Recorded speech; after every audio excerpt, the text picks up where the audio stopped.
All right, welcome in Minnesota high school football fans. I'm here with Eagan head coach, Coach Johnson. Coach Johnson, how are you doing today?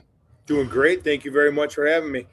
Yes, it's early August, so that means you football coaches are busy doing whatever you guys do, Yes, constructing scheme, rosters, or whatever. How's that going for you?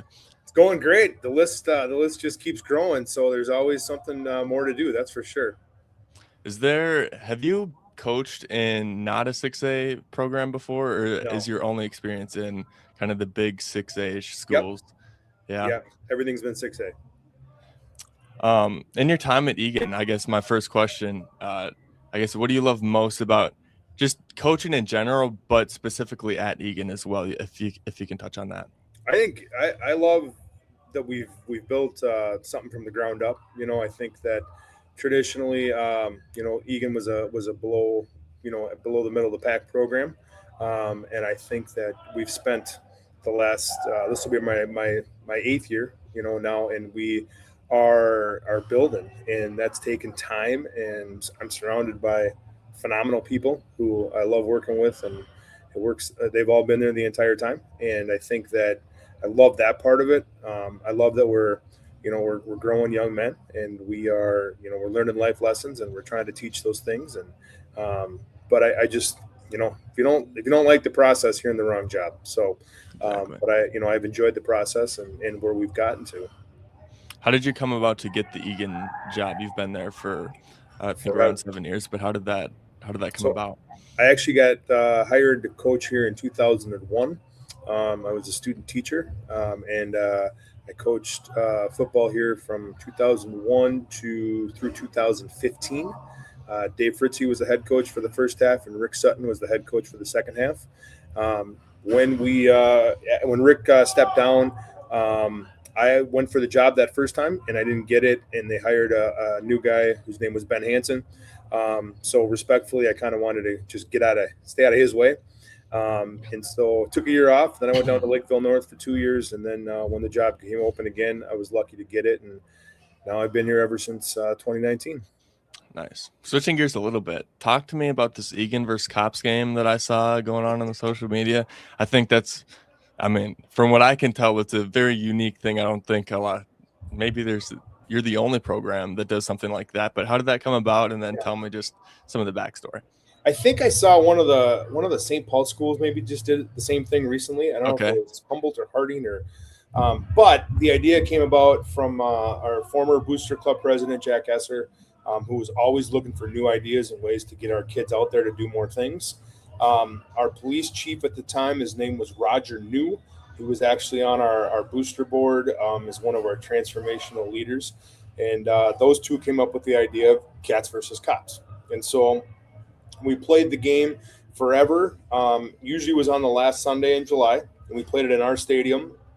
And the first couple of years we would roll the cops by a pretty hefty margin. Last year the cops beat us in the last play of the game, and this year the cops took it to us. Um, this year was different. We're getting an activity center built here at Eagan, so we were not allowed to use our stadium. So the people at TCO, Joe Rush with the Vikings, they were kind enough to let us use TCO. So we do it as a charity. Admission is a food donation or a cash donation for the Open Door Food Pantry in Eagan, and then we play a touch game. The cops have gotten really good at their recruiting. They've hired some phenomenal athletes who are actually police officers, and then they usually bring in 4 or 5 of our former players to play on their team. So we've got our varsity wide receiver coach who played running back for us here 4 or 5 years ago. He played for the cops. So it's fun. It's more fun when we're doing better. We got smoked this year, but I give the cops credit. We also have a rule that if it's juniors and seniors, if you show up, you play.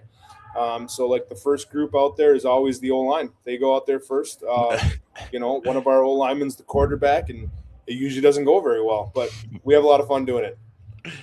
That's it's the little things like that that can really be memories for the guys Yeah, growing up, which they had a blast. I love. You guys went to the UMD team camp this Yes. summer. Tell me about what you're seeing from this upcoming year's team. Just give me the rundown. What? The UMD, first off, does a phenomenal job. I think their camp is amazing. It's our second year going up there. I love it. The way they do things is great. There's great competition up there. Stewartville won the King of the Hill. They're amazing. Holy Moses, are they amazing! But it was really fun. Like Woodbury was up there this year. Farmington was up there. Both, John Piper and Andy Hill are considered friends of mine. And so it was great to be able to go against them. And then, we spent some time going against Sartell, and they did a nice job. You get Rice Lake out of Wisconsin, who we played, and some other St. Louis Park. It's fun because you get to go against different teams that you don't normally play. Right. And then you literally spend 4 days in June practicing, and you're getting ready for you're trying to get ready for every defense under the sun. And we tell our kids that you might see a 3-4, and then 5 minutes later you're going against a 4-4, and then 5 minutes later you're going against a 6-2, or I don't know. So we went into it banged up. Two of our top defensive players are out for the summer, just with injuries that are healing up. And by the end of it, we got pretty banged up there. And so I think it was good because a lot of guys got a lot of reps that might not normally get that many. But we came out of there and we were happy with what we got. We competed, and I think it just kind of gives kids they get a chance to see where they stand and how they can compete. Yeah. New DC this year for you guys? Nope, same D coordinator. His name's Dale Okay. Comer. He's a teacher here, has been forever. When I got the job in 2019, he was with me and will be forever. So, Gotcha. What is the internal feeling about what you have coming up? I know that it looked like the 10th grade team was 5-2 last year, so a pretty positive year coming up. You have seniors leaving, which I know you had a few seniors that were going on. I think one went to UMD off the top of my head, but you have a good senior class leaving. But what's kind of the internal feeling about the guys coming up to fill in their spots? 2 years ago we had a really, really good team, and I think we were 6-4 and ended up losing in the playoffs to Mason West. But that being said, we graduated. So like 18 starters. The number was astronomical.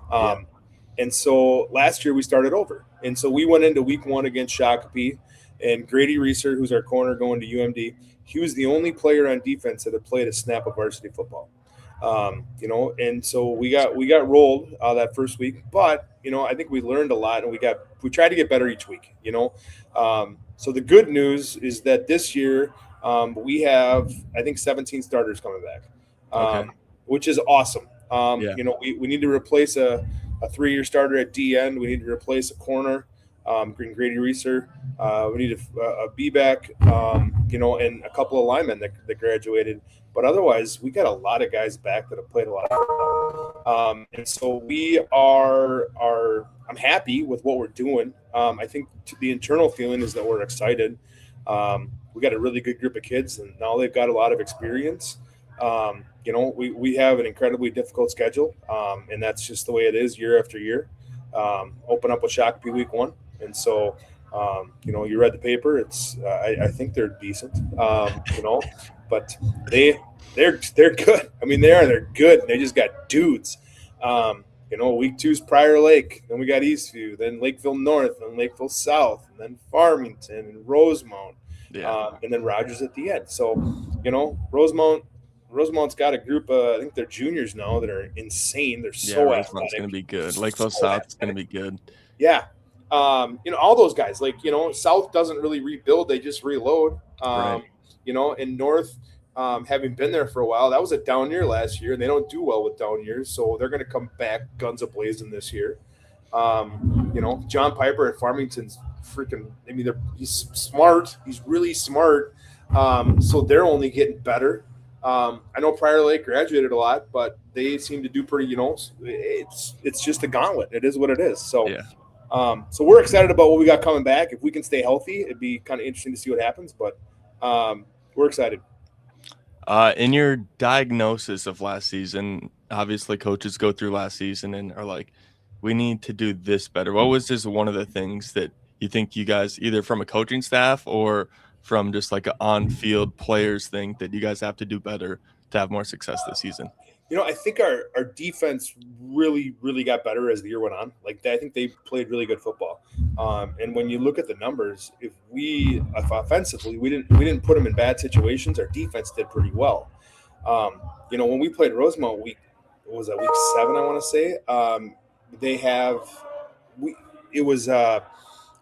Rosemont started with the ball on our side of the 50, like 7 out of 10 possessions. It was, and so, I think that you kind of look at that offensively, taking a deep dive into just what we do and who we are, and just getting better at the basics. Instead of trying to get crazy and think outside the box, how do we just get better at what we do? So I think we spent a lot of time doing that this year and kind of going from there. Yeah, defensively, especially with your guys' offense. And it's kind of similar. There's a lot of run-heavy offenses in Minnesota for weather reasons and stuff like that, that the defense does play a super big factor. So Yeah. I totally agree with that. And then kind of wrapping up, who's one player, and there's probably multiple that you're going to want to say, but who do you think is poised to either have a breakout year or just a really good season this year for you guys? For us, okay. We got we're a flex one option team, so we've got 2. We call them wingbacks. So one of those wingbacks is a guy named Gage Helverson, who will end up being a 3-year starter for us. And he's the kind of guy that could play. He really, honest to God, could play all 22 spots. He's that. He's a football player. Yeah, and he's tall and he's athletic. And he's crazy smart. He's got opportunities to play college football, but because of his high GPA, he might have opportunities in the Ivy League and stuff like that.